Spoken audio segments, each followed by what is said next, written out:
I had been taught by my Aunt Gertie, maybe when I was 10 or 12, to do a little bit of knitting, and I never really picked it up. I had done it off and on, and I pick up different things. I would call myself intermediate. I'd say I'm a really enthusiastic hobbyist. Yeah, some color in there. My name is Amanda Van Mierlo. I live in Brampton, Ontario. I'm 34 years old, and that's also how long I've lived in Brampton. I have knitting needles, I have crochet hooks, I have all my cross-stitch stuff. I recently bought pins for blocking. There's all kinds of bric-a-brac. My projects are sort of spilled out all over my couch, things like that, and I usually have 5 on the go at once because I get a little bored of them. So far, since January, because I've been tracking my projects for 2016 finishes, I have finished 4 hats, a set of dish towels. I'm working on a scarf for Justin. I finished maybe 9 projects so far this year. That's the fun thing, is it really doesn't matter. If I don't like it, I can tear it out. It's not permanent. I'll have something like 3/4 done. I'm like, nope, that one stitch, it's bad. And I'll just like, they call it frogging, because you go rip it, rip it, rip it. It makes my boyfriend crazy. If you market something to him as an experiment, he's all in. So I was like, did you know you can dye wool with food coloring? He's like, no, you can't. I'm like, yeah, huh? The internet says so.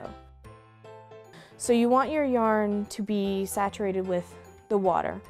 And then I just put it in a pot on my stove, and I get the pot so it's not boiling, but the water's steaming a bit. And I put my yarn in, and then I literally just take the food coloring that you get if you were gonna make like red velvet cupcakes, and just drip it in where I want the color and see how it goes. And my boyfriend will come home on the weekend after being at work, and he'll be like, did you dye again? I'll be like, no. And he's like, it smells like vinegar, you dyed again. And I'm like, sorry. Yeah. There are sites like Ravelry, where a bunch of people to come together. You can post your projects. A lot of designers are there, so they'll post their patterns there, and you can buy them, or they'll give them away for free. I can buy a pattern, get halfway through it, and be like, oh, hey person who made the pattern, I really am having a hard time with this stitch, can you help me? And they'll send you a video of how to do that stitch. And it's so amazing to me that these strangers are so willing to be like, I don't know you, but here are some tips I've learned, because they're so excited about sharing too. It's not for grandmas anymore.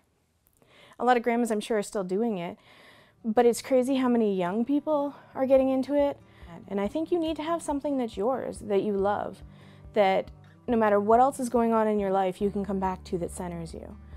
And I think hobbies do that, and it's a way to feel accomplished in something. If I have the worst day at work, I can come home and I can see myself finish a project and be like, yeah, you know what?